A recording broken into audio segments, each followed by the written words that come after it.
अस्सलाम वालेकुम, this is ODA foxtrot from defence outpost.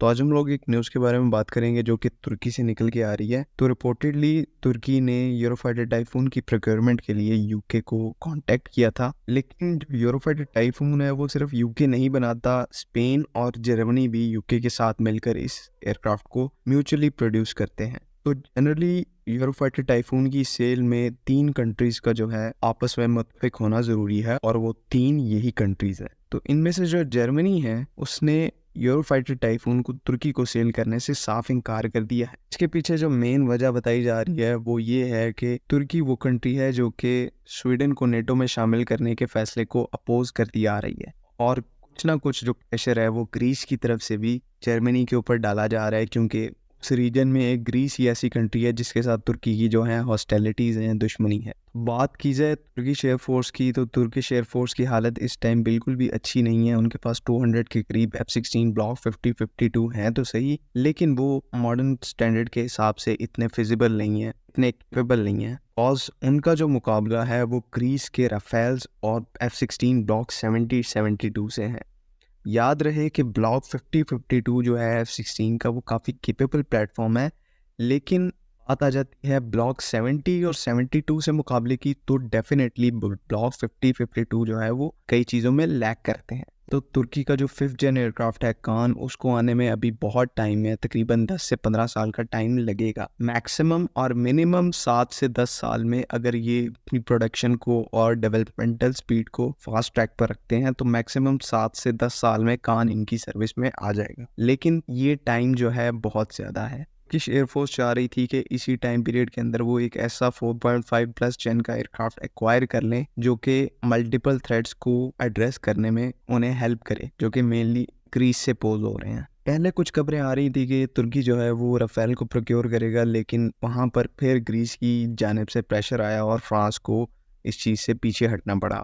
उसके बाद हमने एक और खबर सुनी कि तुर्की जो है वो जेडन सी को भी देख रहा है, और ये न्यूज़ जो है ये काफ़ी प्रोमिनेंट न्यूज़ हमें लगी, बिकॉज फ्रैंकली स्पीकिंग जेडन सी के अलावा उनके पास मुझे नहीं लगता कोई बेटर ऑप्शन अवेलेबल है। देखिए तुर्की का जो केस है वो बिल्कुल पाकिस्तान की तरह बनता जा रहा है। हमें पहले वेस्टर्न टेक्नोलॉजीज दी गई, लेकिन उन पर भारी रिस्ट्रिक्शंस लगी हुई थी, सैंक्शंस लगे हुए थे, उनकी स्पेयर पार्ट्स में मसला होता था।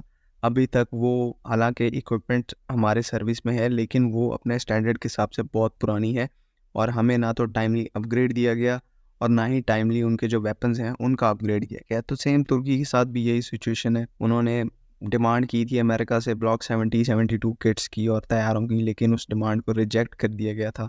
ऐसे में जो ईस्टर्न पावर्स हैं जिनमें चाइना इंक्लूडेड है, उसने अपनी एक अपॉर्चुनिटी को इधर देखा और तब से वो लोग J10C को पिच कर रहे हैं। और फ्रैंकली स्पीकिंग यहाँ पर जो J10C है वो काफ़ी ज़्यादा एक तगड़ा कंटेंडर है, स्पेशली अगर आप उसको पिच करते हैं अगेंस्ट राफेल या फिर ब्लॉक 70-72। नो डाउट J10C अगर तुर्किश एयरफोर्स लेती है तो काफ़ी ज़्यादा फ़ायदे भी हैं। एक तो इनको रिस्ट्रिक्शंस काफ़ी कम लगेंगी, टाइमली अपग्रेड्स मिलेंगी, लॉन्ग रेंज वेपन सिस्टम्स मिलेंगे, टॉप नॉच सेंसर्स मिलेंगे, लेकिन ऑन द अदर हैंड इनको काफ़ी मुश्किलात भी फेस करनी पड़ेंगी। मेनली जो होंगी इनकी ड्रॉपेबिलिटी की वजह से होंगी, बिकॉज इनका जो टोटल इक्विपमेंट है वो मेनली वेस्टर्न ओरिजिन का है, और जब चाइनीज़ ओरिजिन का इक्विपमेंट आएगा तो आपस में उन प्लेटफॉर्म्स को इंटरकनेक्ट करने के लिए उनको काफ़ी प्रॉब्लम का सामना करना पड़ेगा। हमारे हिसाब से ये जो यूरोफाइटर टाइफून को तुर्की को ना सेल करने की मुहिम चलाई जा रही है नेटो की तरफ से, ये एंड में जाके इन्हीं के लिए सरदर्द बनेगी, क्योंकि जैसी यूरोप के अंदर हालात है इनको चाहिए कि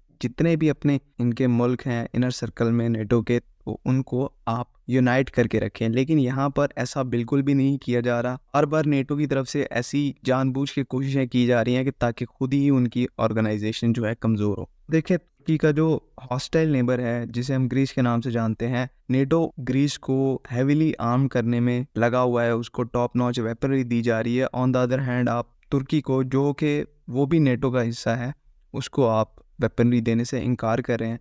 या तो आप इक्वलिटी रखें या फिर आप पीस को प्रमोट करें, लेकिन ऐसा नहीं हो रहा। कहीं ना कहीं ये चीज़ है जो तुर्की की लीडरशिप को, मिलिट्री लीडरशिप को, सिविलियन लीडरशिप को जाके कहीं ना कहीं ये पॉन्डर करने पर मजबूर करेगी कि आया हम नेटो में हैं, सही हैं, या हमें अब अपना जो ब्लॉक है वो चेंज करना चाहिए।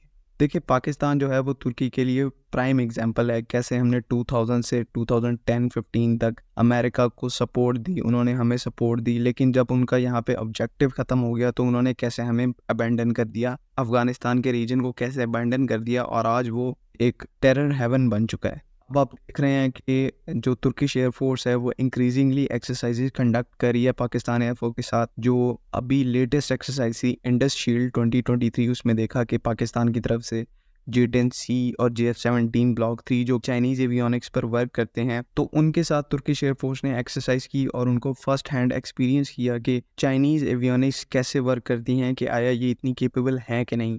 और इनसाइडर सोर्सेज के हिसाब से जो तुर्किश एयरफोर्स की स्टाफ था और पायलट थे वो काफ़ी इम्प्रेस थे, क्योंकि बेसिकली उन्होंने चाइनीज़ एविएशन और एवियोनिक्स के अंदर काफ़ी रेवोल्यूशनरी चेंज देखा, उसमें वाइड रेंज ऑफ ऑप्शंस को जब देखा तो वो काफ़ी इम्प्रेस नज़र आए। तो हम ये हिसाब लगा सकते हैं कि शायद तुर्की जो है वो वेस्टर्न से ईस्टर्न एवियोनिक्स की तरफ, ईस्टर्न इक्विपमेंट की तरफ शिफ्ट कर जाए, लेकिन इस बारे में अभी हतमी राय देना मुनासिब नहीं होगा, बिकॉज़ अभी कुछ भी हो सकता है। शायद नेटो को रियलाइज़ हो जाए कि वो क्या करने जा रहे हैं। तुर्की क्योंकि एक काफ़ी मेजर नेटो का पार्ट है। होप आप लोगों को बात सारी समझ में आ गई होगी।